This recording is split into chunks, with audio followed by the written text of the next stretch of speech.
karate খেলুৱৈসকলৰ লগতে দশম আৰু দ্বাদশ শ্ৰেণীৰ ছাত্ৰ-ছাত্ৰীসকলক সম্বৰ্ধনা জিলা কাৰাটে সন্থাৰ উদ্যোগত উচ্চতৰ মাধ্যমিক পৰীক্ষা আৰু হাইস্কুল শিক্ষান্ত পৰীক্ষাত সুখ্যাতিৰে উত্তীৰ্ণ হোৱা কাৰাটে খেলুৱৈসকলক সম্বৰ্ধনা জনোৱা হয় এই অনুষ্ঠানটি যোৰহাট জিলা কাৰাটে সন্থাৰ সভাপতি তথা মৰিয়নি সমষ্টিৰ বিধায়ক ৰূপজ্যোতি কৰ্মী সম্পাদক পলাশ বৰা কোষাধ্যক্ষ ত্ৰিদীপ গগৈকে ধৰি যোৰহাট জিলা সমিতিৰ সকলো বিষয়ববীয়াসকল উপস্থিত থাকে যোৰহাটৰ পৰা অনুপম বৰাৰ ৰিপৰ্ট পোহৰ লাইভ 8 गार्ड अगर गोइंग गार्ड तिने और बेलेग गार्ड बोले बोले ना आर्म्स गार्ड ना चेस्ट गार्ड ना मुलट गार्ड ना भरित गार्ड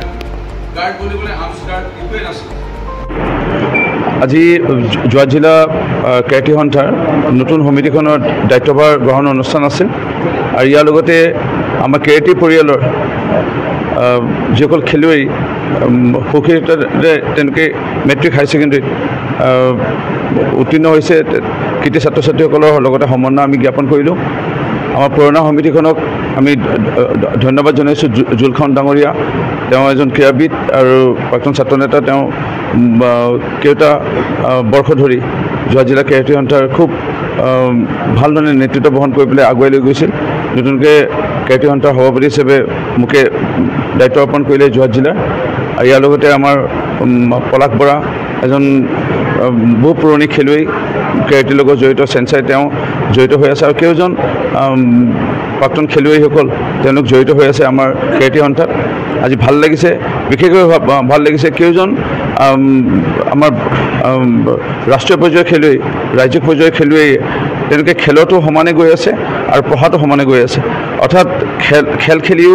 যেন ভালদৰে পঢ়া শুনা কৰিব পাৰি আমাৰ ছাত্ৰ ছাত্ৰীসকলে ধুনীয়া বাৰ্তা দিছে মই আশা ৰাখিছোঁ সংবাদ মাধ্যমৰ যোগেদি এই বাৰ্তা নিশ্চয় যাব যে আৰু আমাৰ অভিভাৱকসকল আমাৰ খেলৰ লগত জড়িত হৈ পৰিব মাননীয় দেশৰ প্ৰধানমন্ত্ৰী নৰেন্দ্ৰ মোদী ডাঙৰীয়াই শেহতীয়াকৈ খেলো ইণ্ডিয়াত তেখেতে যেতিয়া আৰম্ভ কৰিছিলে 2014 চনত দায়িত্ব লোৱাৰ পিছতে আৰু শেহতীয়াকৈ আমি তাৰ পৰা আমি কিমান লাভান্বিত হ'লোঁ দেখা পালোঁ যে এছিয়ান গেমছত আমি কেতিয়াও আমি 100টা ওচৰ মেডেল ল'বলৈ সক্ষম হোৱা নাছিলোঁ কিন্তু এই বৰ্ষত আমি 100টাতকৈ ওপৰ মেডেল ল'বলৈ সক্ষম হ'লোঁ অসমতো যেনেকৈ খেল মহাৰণ আয়োজন কৰি পেলাই মাননীয় মুখ্যমন্ত্ৰী ডক্টৰ হিমন্ত বিশ্ব শৰ্মা ডাঙৰীয়াই নতুন এটি পৰিৱেশ সূচনা কৰিছে আৰু খেলৰ লগত জড়িত কৰিছে আমাৰ উঠি অহা প্ৰজন্মক আমি ইয়াৰ জৰিয়তে আমাৰ বিশেষকৈ এটা অপসংস্কৃতিয়ে আমাক গা কৰি ধৰিবলৈ লৈছিল যিটো আমি সকলোৱে জানো ড্ৰাগছ এই ড্ৰাগছৰ পৰা আমাক মুক্ত কৰিবলৈ নৱপ্ৰজন্ম উঠি অহা প্ৰজন্ম আমাৰ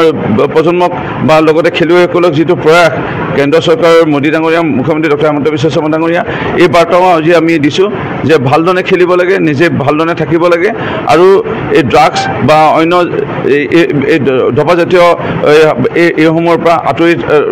নিজকে ৰাখি ভাল স্বাস্থ্যৱান হৈ থাকিব লাগে এনে এটা বাৰ্তা আজি এই সভাৰ পৰা আমি আগবঢ়াব বিচাৰিছোঁ